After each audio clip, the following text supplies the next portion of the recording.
कि आप चाहेंगे कि जो 70 साल के काम नहीं हुआ 5 साल में हो जाए, और 5 साल में अगर वो नहीं हुआ तो सरकार को बदल दिया जाए। अच्छा। पूरे देश में जितना काम नहीं हुआ होगा उस अनुपात में काशी में कार्य सबसे ज़्यादा हुआ है। असर बनारस की आठों सीट भारतीय जनता पार्टी की झोली में जाएगी। क्या नाम है आपका? मेरा नाम राजेश कुमार जयपुरिया है। राजेश जी, मैं इसी यहीं रहते प्रशासनिक हैं? क्षेत्र का वासी हूँ। ये मेरा घर है सामने। बहुत बढ़िया। ये आपका तो घर बहुत अच्छी लोकेशन पर बना हुआ सब है। बाबा विश्वनाथ की कृपा है। बाबा की कृपा है। बाबा की कृपा के साथ साथ एक बात और बताइए, यहाँ पे प्रधानमंत्री आए थे, तमाम तरह के कॉरिडोर और नई व्यवस्थाएं दे गए, उसका कुछ असर इस बार चुनावों में दिखेगा? चुनाव में असर बनारस की आठों सीट भारतीय जनता पार्टी की झोली में जाएगी। आप इस बात को नोट कर लीजिए कहीं। आपके यहाँ से कई सारे युवा कह रहे हैं कि यहाँ के तो जो विधायक हैं वो क्षेत्र में निकले तक नहीं, 5 साल आए तक नहीं, घूमे तक नहीं। ऐसा है ना कि हर लोगों का अपना अपना दृष्टिकोण है, लेकिन सत्य यही है कि इस क्षेत्र में जितना काम हुआ है, जितना काशी में कार्य हुआ, उतना पूरे देश में कहीं नहीं हुआ। अच्छा। पूरे देश में जितना काम नहीं हुआ होगा उस अनुपात में काशी में कार्य सबसे ज़्यादा हुआ है। काशी में कार्य हुआ, कॉरिडोर बना, उसमें एक समस्या ये भी आई कि जो तमाम तरह के मंदिर थे कई सौ साल पुराने वो तोड़ दिए गए, लोगों के घर जो बने हुए थे उनको बेघर कर दिया गया। देखिए, ऐसा है कि लोगों को घर बेघर नहीं किया गया, उसका उचित मुआवजा उनको दिया गया है, जिसको पाके सब खुश हैं। और 50 से ज़्यादा मकान जो है बेचने के लिए लोग अग्रसर हैं कि आप मेरा भी ले लीजिए। तो ये बात कहना कि बेघर कर दिया गया, ये बहुत ही गलत बात है। जो है आज पैसा लेके वो पैसा भी उनके ट्रांसफर नहीं, गलत बात है। कोई व्यक्ति एक ऐसा व्यक्ति हो जिसको पैसा नहीं मिला हो या किसी को बेघर कर दिया गया हो, तो आप लेके आइए उसको।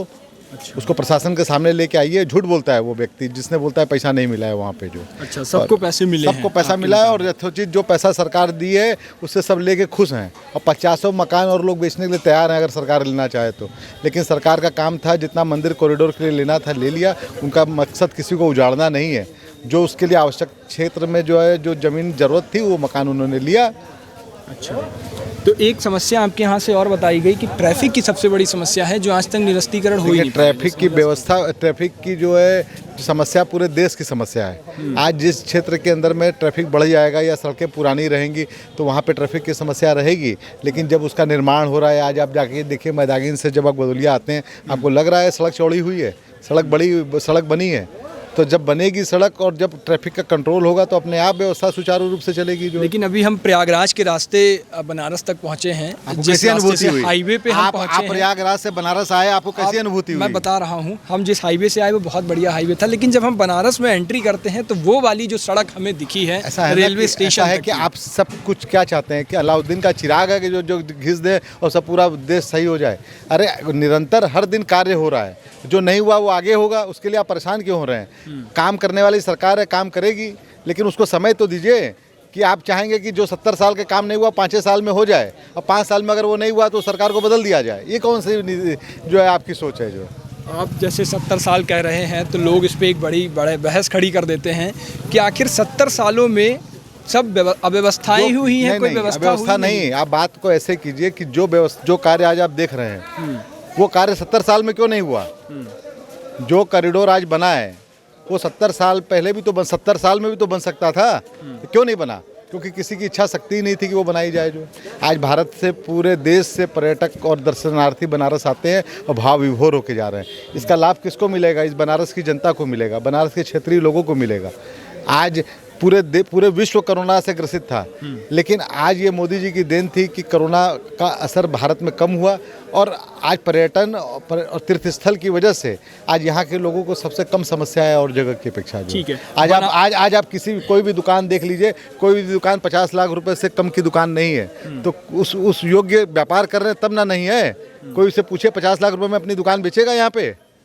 हाँ, जाहिर सी बात है नहीं बेचेगा। तो क्यों नहीं बेचेगा? इसलिए कि उसका व्यापार वो हो रहा है। बनारस को इस चाय वाले को जो दिखते हैं ना, 25,000 रुपये रोज कमा के जाता है।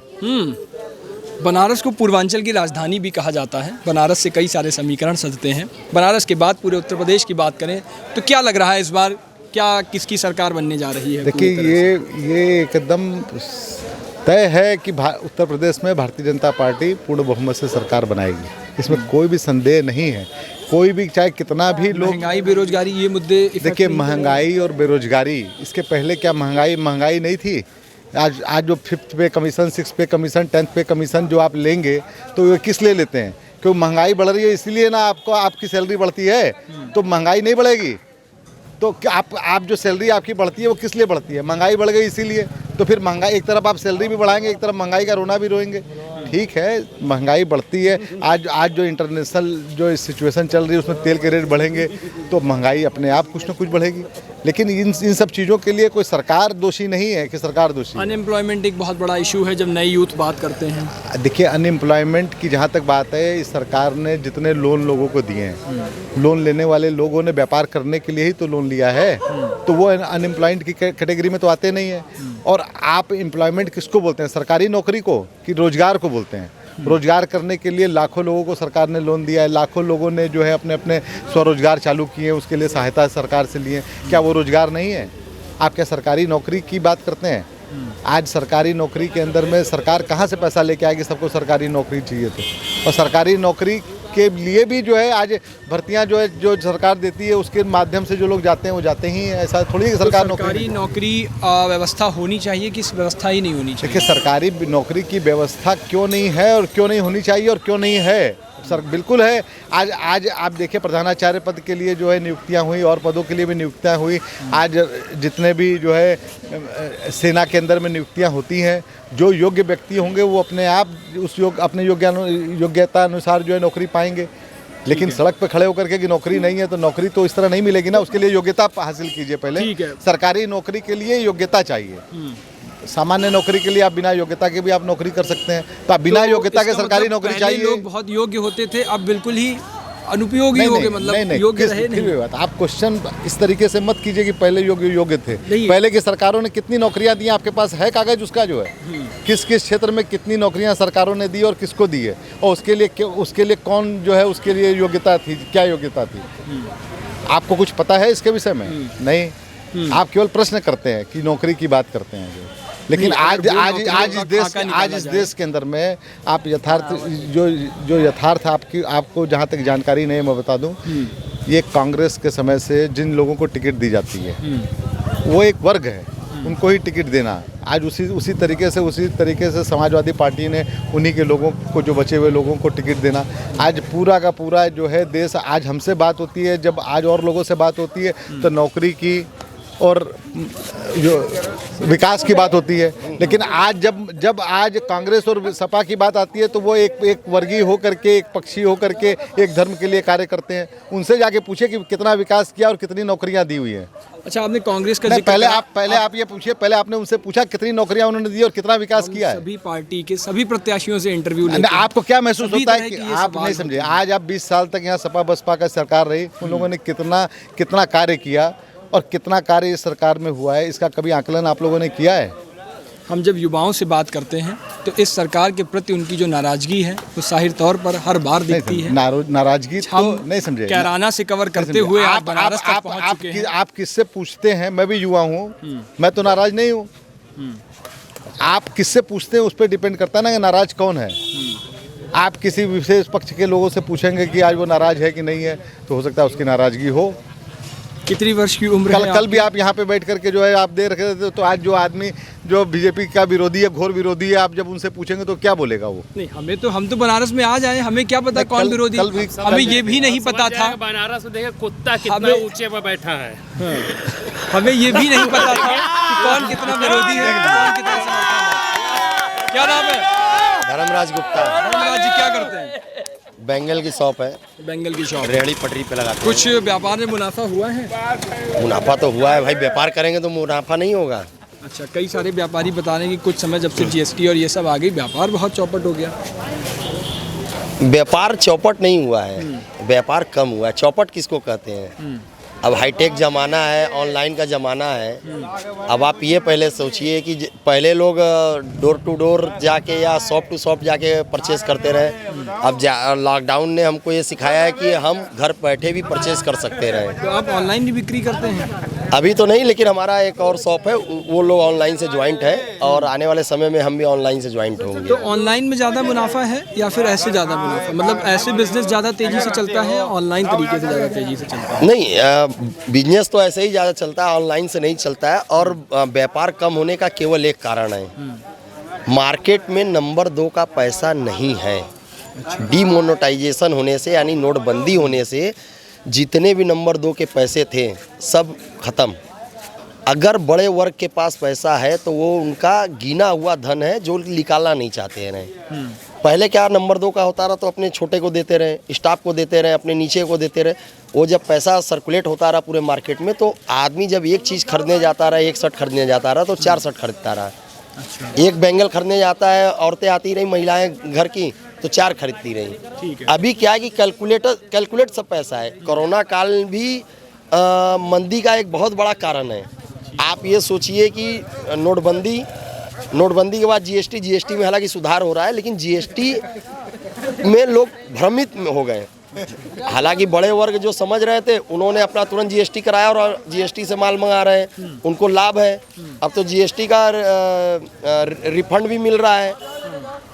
तो कुल मिला के आपको क्या लग रहा है बनारस में इस बार क्या होने वाला है? किन मुद्दों पर वोट होगा और किसको वोट देने जाएंगे? मुद्दा देखिए कहीं कुछ है नहीं। मुद्दा क्या है, आप मतलब किस तरह का मुद्दा चाह रहे हैं पहले ये बताइए। मुद्दा कहीं कुछ नहीं है। बनारस में शुरुआत से रहे जी हैं, जी तमाम काफ़ी सारी समस्याएं भी होंगी। देखिए इन समस्याओं को लेकर के समस्या तो हमेशा रहती है, समस्या कभी ख़त्म नहीं होती है। हाँ, ये है कि हम लोग को बहुत ज़्यादा समस्या है, लेकिन हमको ये भी देखना है कि जो विकास कर रहा है उसके साथ रहना है, जो देश की सुरक्षा कर रहा है उसके साथ रहना है, जो राष्ट्रभक्ति की भावनाएं बढ़ा रहा है उसके साथ रहना है।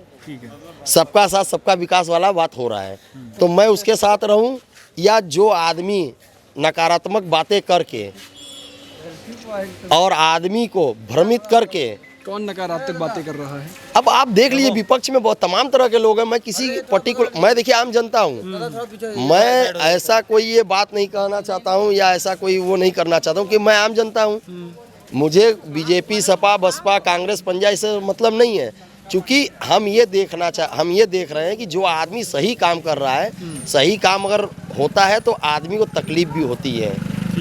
ये आप कंफर्म समझ लीजिए, आदमी को थोड़ा बहुत तकलीफ हो रहा है। हाँ, एक चीज़ है, जैसे कि लोग महंगाई का अफवाह उड़ा रहे हैं, महंगाई हर समय बढ़ती रही, आने वाले समय बढ़ेगी, लेकिन जीएसटी, नोटबंदी और कोरोना, इन 3 कारणों से 5,000 रुपया महीने से लेके 15,000 रुपया, 20,000 रुपया तक जो आदमी सैलरी पाता रहा, उसके लिए ये समय बहुत संकट काल का है। हालांकि उसमें भी मोदी जी ने जो राशन फ्री किया है उससे थोड़ा सा सपोर्ट मिल गया है, नहीं तो देखिए गैस भराने जाइए 1,000 1,500 रुपया, 1,000 रुपया लग जा रहा है। अगर वो महीने में 2 बार भरा रहा है तो 2,000 उसका इस तरह कट रहा है। दवा में जाइए, दवा में 2-3 हज़ार रुपया लगना है। रेंट अगर वो घर का 3-4 हज़ार रुपया दे रहा है, लेके आप महीना आते थे उसके ऊपर कुछ न कुछ कर्ज हो जा रहा है। हालांकि इसके ऊपर भी सरकार ध्यान दे रही है, लेकिन आप ये पूरी तरीके से कहिए कि मतलब कि ये सरकार ख़राब है तो नहीं, मैं ये नहीं मान सकता हूँ। सरकार सही है। हाँ, हमारी जो बातें हैं अगर उन तक पहुँचेगी तो हमें पूरा विश्वास है कि वो इस पे भी काम करेंगे। और ये जो गैस का मुद्दा है, पेट्रोल का मुद्दा है, या जो भी मुद्दा है महंगाई का, वो आने वाले समय में मतलब हम जो 3,000 4,000 5,000 15,000 20,000 रुपये महीने तक कमाने वाले आदमी हैं उनको भी राहत मिलेगा और 100% मिलेगा। ठीक है, तो जाहिर तौर से ये देखना अहम रहेगा कि 10 मार्च को जो नतीजे आने वाले हैं, क्योंकि बनारस पूर्वांचल की राजधानी कही जाती है और इस पूर्वांचल की राजधानी से बाबा विश्वनाथ का आशीर्वाद जिसे मिलेगा, उत्तर प्रदेश से वो सरकार बनाकर जाएगा। 10 मार्च को नतीजे आएंगे और नतीजे आने के बाद बनारस के साथ साथ उत्तर प्रदेश की गद्दी पर बैठकर कौन उत्तर प्रदेश को नई दिशा और दशा तय करेगा, ये देखना अहम रहेगा। कैमरा पर्सन अमित कुमार के साथ उज्ज्वल मिश्रा, सनराइज न्यूज़।